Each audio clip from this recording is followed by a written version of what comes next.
How do you rehabilitate someone who has no sense of responsibility for their actions? How could any penal system cause enough change in a person with no regard for the law, other human beings, or their own dignity to turn their life around? With some people, nothing will ever be enough to foment positive change. This is the story of one such person, Curtis Allgier. This is Below the Salt.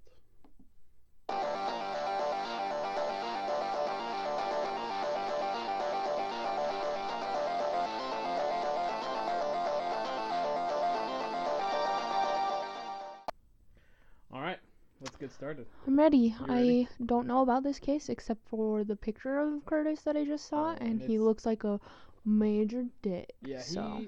he is, and we're gonna just get all into it. First thing you really want to know about Curtis Allgier is that he is covered in white supremacist tattoos. Yeah, he's a fucking Nazi. Yes, he is a Nazi. He is an unpleasant-looking individual for sure. And of course, that's kind of the vibe he wants to send out. Of course, that's kind of the point. Mm-hmm. You know, when you tattoo Stupid. a swastika onto your face, yeah, you're making a statement for sure. Definitely. So, Curtis Allgier, this skinhead piece of garbage, was born in Custer, South Dakota in 1979. Okay. Sources didn't have a lot on his childhood. Just that he grew up in a white supremacist family. I was gonna say South Dakota, that's... Yeah, there's a fair bit of white supremacy in South Dakota, from what I've dug up. Allgier once said in an interview with KSL-TV, my whole family is white supremacist. My cousins were my main influence, my older cousins and all their friends. So while it is true that white supremacists are not born, but rather made, Allgier is about as born a white supremacist as you can kind of get. Yeah, definitely. And with that white supremacy comes a disregard for not only common decency and human respect, but also the law. That just kind of goes hand in hand. A lot of white supremacist groups are organized crime, yep, or prison gangs, and any sort of thing like that. Or sometimes they're like militias. Curtis's first brush with the legal system came at the tender age of 19. Okay. When he was arrested for theft and reckless driving in his hometown. That's actually older than I would have expected. But, yeah. Well, I mean, it's still young. It was the first thing he was caught for. Okay. That does not mean that was his first crime, that's for sure. Okay. Yep. After paying for those crimes in South Dakota, he eventually made his way to Utah to put our legal system to the test. So when he came to Utah, did he come kind of just by himself, just made his way down here, or did his family come too? There isn't any information about that, actually. Okay. As much as I tried to find, there is not a whole lot on this It's early cool. period. I just wonder, because if he says, his cousins were a big influence, I wonder if some of them came with him, yeah. I am not But anyways. Sure. It doesn't really break down his reasons to move to Utah, so... Okay. Or what kind of system he had in place with him. Okay. After a series of petty crimes that did go unnoticed by police, this, we'll call him an indictment of the American public school system, was arrested in October 2000 for felony burglary, forgery, and theft after burglarizing a neighbor's apartment and making a check out for himself for $300. So he busts into their apartment, steals a check, writes his own name on it, and tries to go cash it, and of course... And for only $300? Yeah. Well, I mean, maybe... It seems like small potatoes. Maybe he knew how much, he knew how much money was in their account or something. And I don't know. He's like, I'm not gonna... Anyway. As he waited in jail for his trial, another charge was added from another county, which was carrying a concealed handgun. He was sentenced to 180 days for both of these crimes, followed by probation. Oh, okay. Yeah, it's not a very steep sentence. No. So. It's like a little slap on the wrist. Flick on the ear. Yeah, he's not, since he doesn't have a huge record in Utah, they gave him yeah, that's so nuts, though. A gateway sentence. Yeah. Anyway, now, knowing what you already know about Curtis, do you feel like he's the kind of guy who would respect his rules of probation? Oh, definitely not. No. That's weird. That's weird that you that you wouldn't think that. Weird. Curtis, while on probation, fled Utah in August 2001 and landed him with a big probation violation sentence of 1 to 15 years in the big boy slammer this time instead of just the Metro jail. During Allgier's stints in correctional facilities, he leaned even deeper into his white supremacist origins and covered himself, including his face, forehead, and neck, with neo-Nazi and white supremacist insignias and other profane images. Yeah. He is said to have a big portrait of Adolf Hitler on his chest. Ew. And not to mention the swastika on his forehead, the back of his head. I was just about to ask, like, what kind of tattoo artist will do this? But it's just white supremacist tattoo artists. Like, yeah, and prison tattoos. Yeah. Yep. Gross. Yeah, they're not super well crafted, I would say. Mm-hmm. There's a ton of them. Like he's covered. He looks like, you know, those old, like, who was, like, Ed Hardy bags that are just, like, full. Yeah, He's like a white supremacist, one of those. He's a white supremacist Ed Hardy bag? Yeah. Cool. He's a bag of something. I'll give him that. Seriously. 2 years after being sentenced to 1 to 15, he was paroled. And, yeah, I bet he learned his lesson. I don't think there's any way he could make that same mistake again, do you think? Stupid. No. Except in July of 2004, he did. He was arrested for traveling to California without parole authorization and in the possession of 2 knives. So, in the Big Boy Slammer again, another 2 years. In October 2006, he's paroled yet again.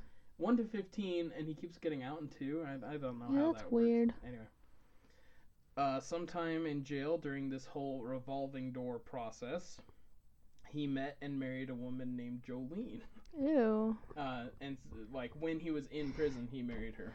Jolene, yeah. He even has the words "property of Jolene" tattooed on his body somewhere. Ew. I don't know where it is, but ew, gross. Yeah, he's gross for sure.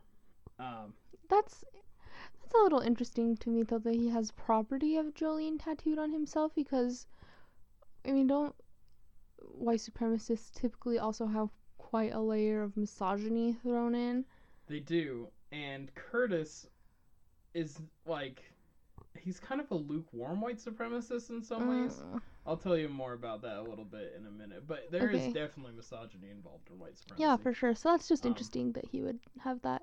I think he just is... He's just full shit. You know what I mean? Like, he just has bad taste. Yeah, he really does. So, anyway, I don't know. I'll get more into kind of that. Maybe that's just a little... I don't know. Anyway. 1 month after his release, a warrant was issued for his arrest for... What do you think it was for?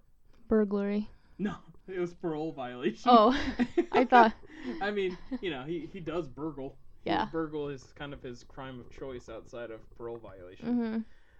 He let so his arrest a warrant for his arrest, man, word salad.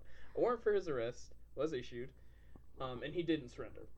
He was on the run for 2 days. 2 whole days. He managed to be a fugitive. His little man on the run adventure ended when, armed with a handgun, he barricaded himself inside a Salt Lake City hotel room, which prompted a response from the Salt Lake SWAT team. Oh, what hotel? It doesn't say. I couldn't find it on. And I know it's somewhere downtown. Probably like a not great place. I doubt probably pretty seedy. Yeah. So when the SWAT team busted down the door to grab our Hitler-loving parolee jumper, they couldn't find him. There's just an empty hotel room. So where did he go? Had he pulled off some sort of magical vanishing act? No. Moments later, he crashed through the ceiling where he had been hiding and was placed in custody. And for his little stunt, instead of getting his usual 2 years with a probation sentence, and he gets another little, hole in his punch card of the prison, like he can get a free Sunday afterward or something.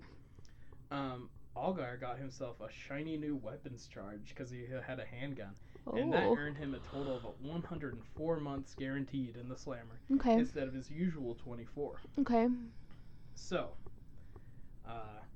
he's in big trouble, even for him.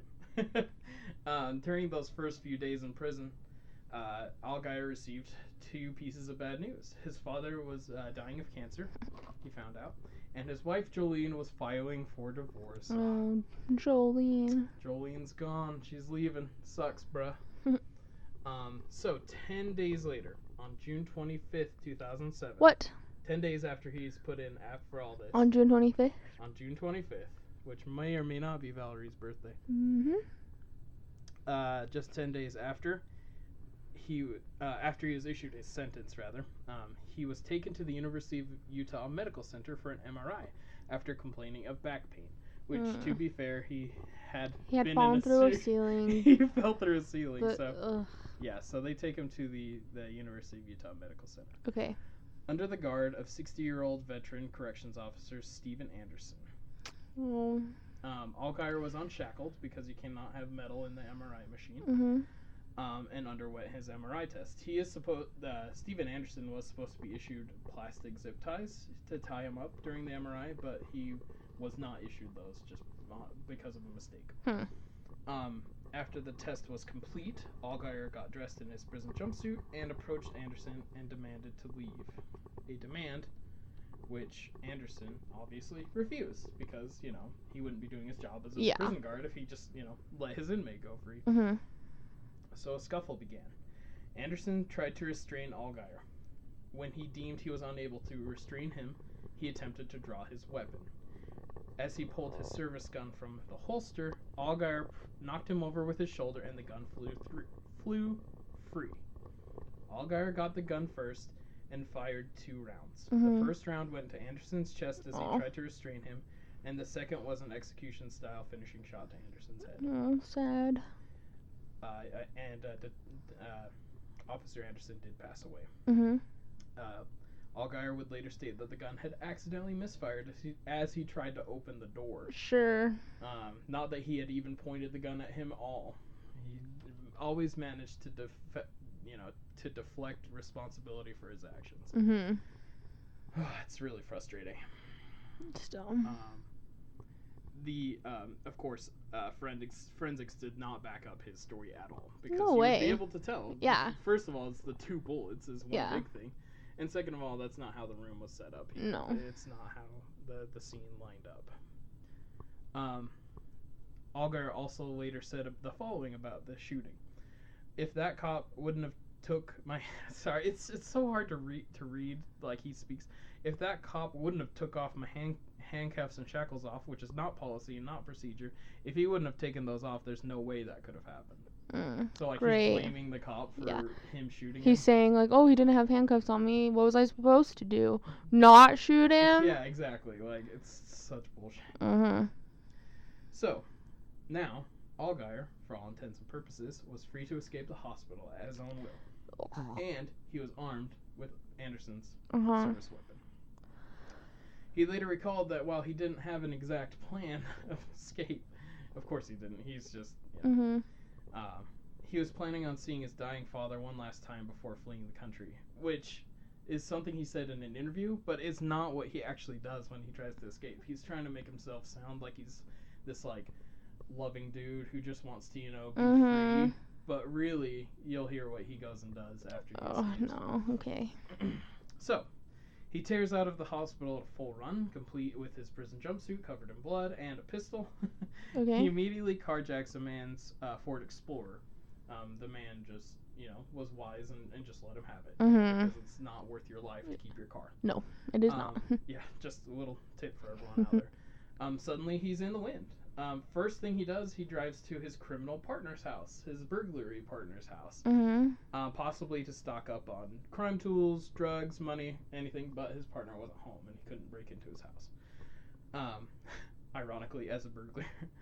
His next stop was at Trish's place. Trish was an old friend with whom he would crash when he was on probation and when he wasn't in the slammer. Okay. Because he wasn't never out for that long. Yeah. It was always a month or 2 later, he'd just be right back because he'd just leave. Yeah, so why have your own place? Yeah. So he goes to Trish's house. Trish, who was at home at the time, instead of informing the police or locking him out of the house or any number of things that may or may not have been against her immediate interests because he did have a gun, instead provided him with clothes to change out of his prison jumpsuit. Mm-hmm.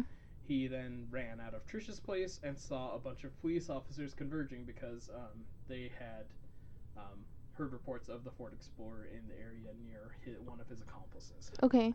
So he jumps back into the Ford Explorer, and the chase was on. Nice. Yeah. He didn't go visit his dad that was dying. Mm-hmm. He decided to just, check in on his criminal partners. I'm not actually sure that his dad was in Utah, though. Yeah, I was gonna say, if he's in South Utah, Dakota, maybe his family was still over, still. Still, it's not like he was, looking for a phone to say, oh, man, Dad, I just escaped from prison. I'm going to come visit you. Yeah, exactly. He immediately went to his partner's house. So, of course, Allgaier, beyond caring about collateral damage, he pushed the Ford Explorer to its limits. A cadre of police cruisers pursued him as he raced across the highways of the Salt Lake Valley, I-15, I-80, 215, all at speeds of up to 100 miles an hour. Police have a very specific set of rules of engagement for chases like this. Mm-hmm. Although the rules, which are aimed at keeping the public, the perpetrator, and the fellow officers safe, occasionally tend to go out the window when all the cards are on the table, because sometimes you just have to do what you have to do. Yeah. The anger and stress of losing a corrections officer and navigating a very dangerous situation and trying to follow the rules of engagement can make weighing decisions kind of difficult. You just kind of have to go with your gut a lot. Do you try to perform a pit maneuver, run him off the road, possibly endangering other drivers? Do you stay close to his vehicle and keep him under observation, or do you keep your distance to try to keep him calm and keep other people safe? Mm-hmm. All of these cops are going through all these motions as they're trying to figure out what to do.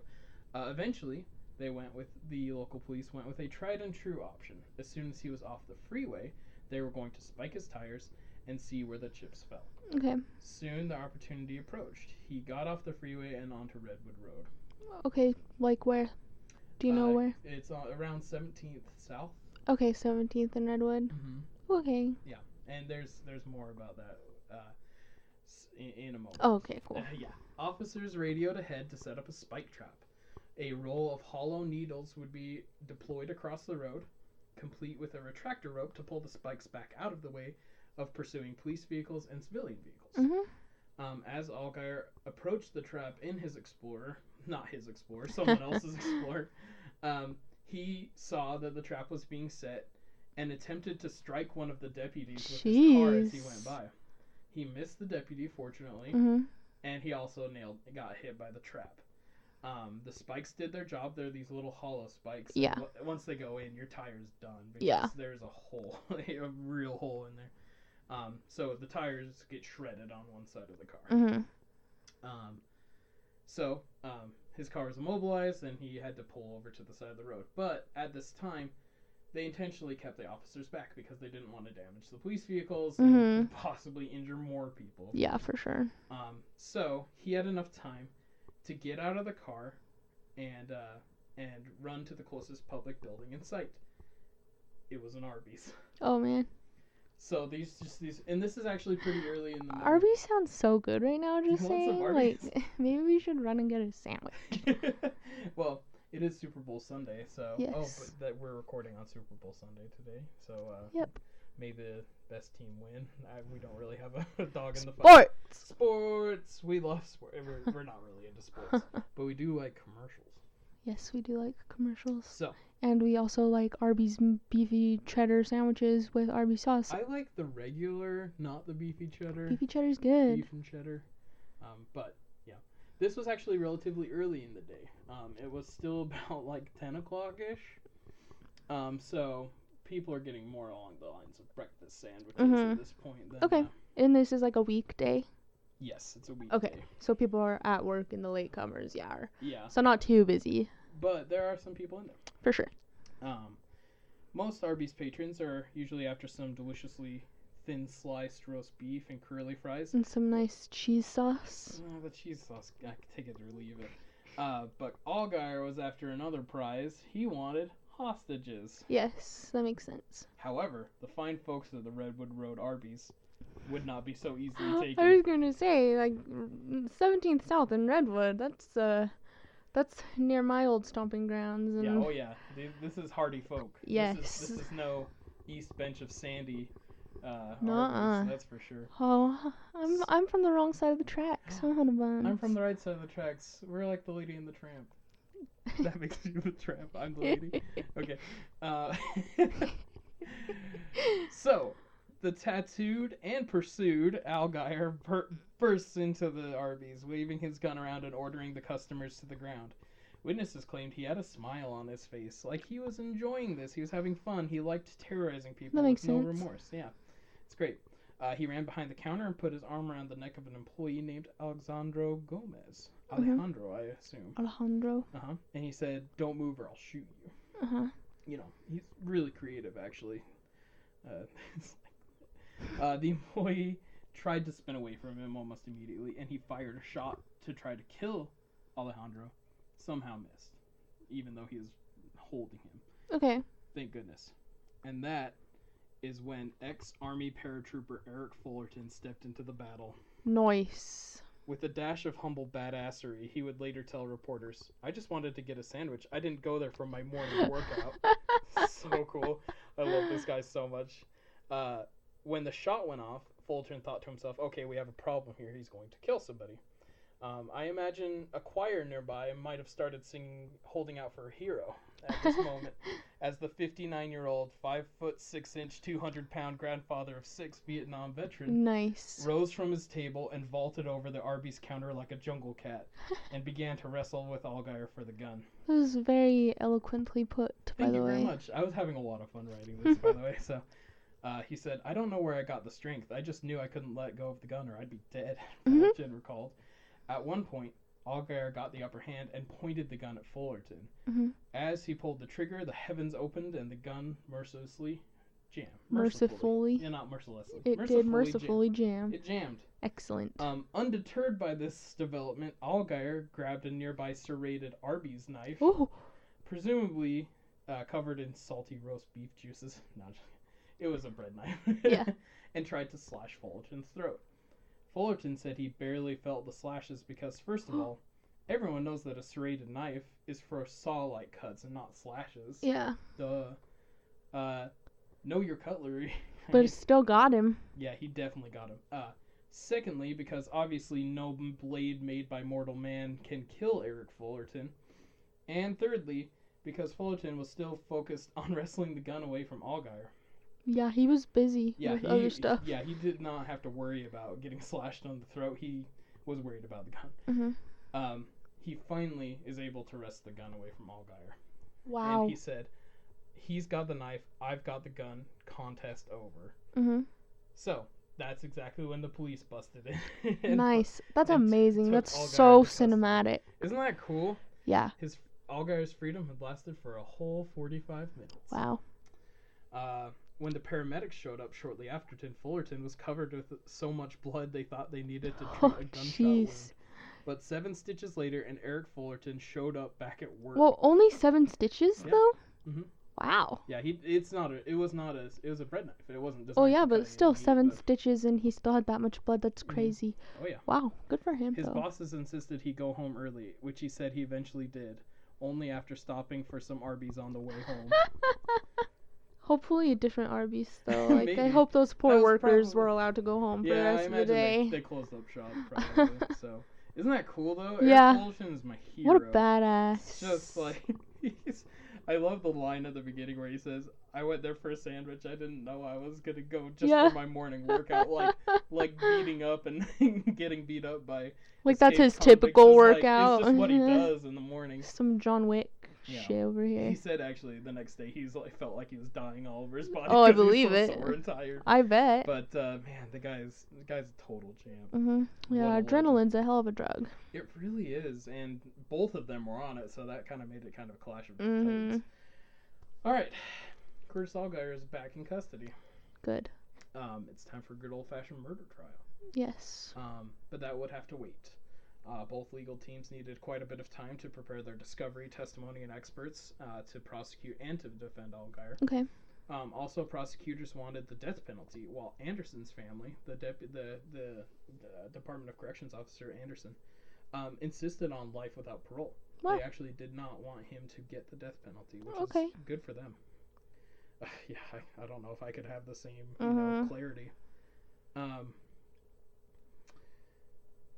So, in the meantime, there was a little bit of jailhouse romance for Curtis Allgier. Okay. In the maximum security area of the Salt Lake County Metropolitan Jail. A little bit. I mean, not so romantic when you hear what actually goes on. Allgier had connected with his longtime friend and fellow tattoo aficionado, Erica Herrera. Mm-hmm. He reportedly sent her stacks and stacks of love letters from jail. Oh, he's so romantic. This skinhead, cop killer, just oozes romance. He eventually proposed to Erica. He just asked nonchalantly, Erica said. He said, I would get married again, and you're the person I would want to marry. Would you marry me? I was taken aback at first, and then I was like, yeah, why not? Aw, so romantic. Girl, there's so many reasons why not. There's, like way more reasons than not reasons, I'll tell you that much. I love him to death, and he deserves nothing but the best, she said. Great. No matter where you are in your life, homeless or what your situation may be, I do believe that you deserve to be happy. Unless you're a piece of shit cop killer. Yeah. Fuck you, dude. Like, you don't deserve to be happy. You deserve to be in jail for life. Yep. They were married on August 8th, 2011, 4 years after his fatal escape attempt. When he was in jail still? Yes, and I'll actually explain a little bit about what it's like. I just don't... I don't think people should be allowed to get married if they're in prison. Well, and that's the thing, like, if you're in there for, like, it depends on... I feel like cop killers shouldn't not be... Well, I feel like, I mean, I could go on and on about the problems with the prison system, and I do believe that rehabilitation is the goal. Is another thing. Like, you have rights to do certain things from jail. Yeah, but I feel like, marriage is a privilege, not a right, in my opinion. Yeah. And so if you're in prison, you should need to wait. Yeah. Well, that's just what I think. But okay. But if he's in there for life, he would. It sucks. Sucks, bruh. Maybe you shouldn't have done your horrible stuff. It's not very romantic, though. I'll walk you through it. So this took place, again, on August 8th, 2011, 4 years after his escape attempt, and a year before his trial would actually begin. Mm-hmm. The ceremony took place inside the jail. There were no visitors allowed, no ring exchange, and no kiss. The bride and groom are always separated by a glass window. Mm-hmm. Herrera, who is half Hispanic and half Hawaiian, said she met Allgier through mutual friends before Allgier got the facial tattoos in 1999. Ever since, the two have stayed in touch, supporting each other through abusive marriages and Allgier's previous engagement behind bars to Jolene. Wow. Herrera describes her fiancé as kind, loving, and caring man who is 1,000,000% innocent of the 2007 murder charges. Great. 1,000,000%. Like, wow. Okay. Yeah. Just I'm gonna keep reading here. There's more. There's other factors in the case, she said. It could be self-defense. It could be a number of things that people don't know because we weren't there. I guess it will all come out in the case. Herrera also believes that with her support, the former white supremacist has changed, agreeing to remove or cover up the offensive tattoos on his body. If he was so racist, he wouldn't be with someone from my background, because she's half Hispanic, half Hawaiian. He thinks skinheads are weak because they need someone to fall back onto. He is his own individual person. After the ceremony, they each got each other's names tattooed on their ring fingers. Ew. So that's the wonderful fairy tale wedding of Curtis Allgier and Erica Herrera. Yeah. What a piece of work they both are. I mean, I don't know how you could be... I don't either. Like, oh yeah, he's fine. Like, he's just got swastikas on his face, but he's a good person. Yeah, I don't get it. It's just like, no, he's not. He's a piece of garbage. Yeah. Sorry. Like, it's pretty factual at that point. Mm-hmm. Okay. Trial time. On October 3rd, 2012, in the very early stages of Allgier's trial, I think during the prelim, he unexpectedly pleaded guilty to murder, several other charges, and pleaded no contest to the 3 attempted murder charges. Wow. The terms of his plea bargain called for life without parole and no possibility of the death penalty. Okay. So it kind of seems like he's taking responsibility a little bit. Mm-hmm. But just wait. He's not. I didn't think he actually was. I kind of did. I was like, oh, he pleaded guilty. Allgaier delivered a statement to the court at that time. I just want to make it clear, the reason I'm doing this is for those people right over there, Allgaier said, flicking his handcuffed wrists toward the family of Steven Anderson, who sat quietly. Some of them were holding hands, and others were holding babies too young to have ever met their grandfather, Officer Steven Anderson. Sad. I apologize from the bottom of my heart, Allgaier continued. I didn't want to hurt anybody. It was just an accident. That guy didn't deserve that. Just because I've got tattoos on my face and I'm proud of my race doesn't mean I'm some violent monster. Doubt that. And, of course, even when he was pleading guilty to murder, he still had to say it was an accident. He didn't mean to do it. The judge replied to these remarks. He said, today, he has apologized to you and insulted you at the same time by trying to take back what he pleaded to, by trying to rationalize and justify. I don't find Mr. Allgaier's version of these events credible. I don't find it credible at all. Allgaier was officially sentenced to life without parole plus 36 years. Good for the judge. So if he dies, comes back to life, still got another 36 he's got to do. Good. Yep. In a prepared statement, Anderson's family said the plea deal will mean Allgaier can never hurt another innocent person again. Steven Anderson's influence and example are missed every day by his family and those who knew him, and these memories will never be lost. Steven was a kind and generous man who served his family and his community with kindness, dedication, and honor.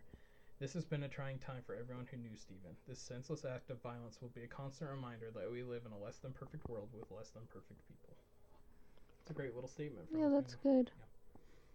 So, you think he learned his lesson? Absolutely not. No shot in hell. He's always trying to escape the consequences. So, nearly immediately, he tried to appeal his guilty plea. Wow. Unfortunately, he didn't appeal it quite early enough. Since he had missed the appeals deadline, he was forced to withdraw his appeal. An action that was supported by the Utah Supreme Court. He fought that hard to try to get it appealed. Wow. And the Utah Supreme Court said, no, you missed the deadline. You missed A, B, and C. You're done. You do not get to appeal your plea. That's good.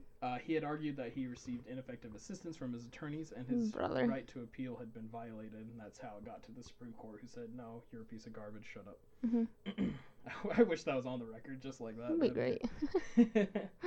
Allgaier was also so abusive toward his appellate attorneys during his appeal process, he actually lost his own constitutional right to an attorney. Wow. Which takes a big deal. Yeah, it does. That's crazy. He filed multiple motions to disqualify his attorneys without adequate reasons, something which constantly delayed proceedings and forced his attorneys to file a motion to withdraw themselves from the case. Wow. Earning him the right to lose his constitutional right to attorneys. That's nuts. Yeah, which is I didn't even know that was a thing that you Seriously. can do. But you can lose your right to an attorney if you abuse them enough. And when that happens, you have to represent yourself. Yep. Man, it's crazy. He personally threatened them with violence and filed multiple bar complaints against them. Wow. In one of his motions, Allgaier wrote, "They are the dumbest clowns I've ever had the extreme dishonorable displeasure of being forced to know they were even somehow on the planet," which is a great run-on sentence, "let alone incompetently and ineffectively misrepresented by, and never will they have the honor of being in my Aryan God presence or having any kind of contact with me, period." Ew.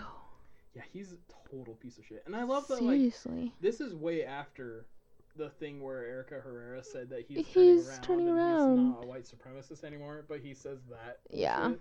So, yeah, he can rot. As of right now, Allgaier is being held in the Idaho Maximum Security Institution in Kuna, Idaho. Interesting. He's being held in Idaho in this specific institution because he's a flight risk, and B, he cannot be... the court decided he shouldn't be held in Utah since he killed a Utah Department of Corrections officer. Yeah, that makes sense. So he has exhausted his appeals to the Utah Supreme Court and will live the rest of his days behind bars. Good. And that is the story of Curtis Allgaier. It's well written. Thank you very much. I had a lot of fun writing it because he's just like such a flamboyantly piece of shit garbage. Like it's just like, wow. It was good. It's a little disheartening to know that people like Curtis exist. I know, I hate it. But you know, it happens. Ugh. Isn't that crazy? Yeah. Well, that was really good. Thank you very much. And I'm Valerie. I'm Jack, and this is Below the Salt.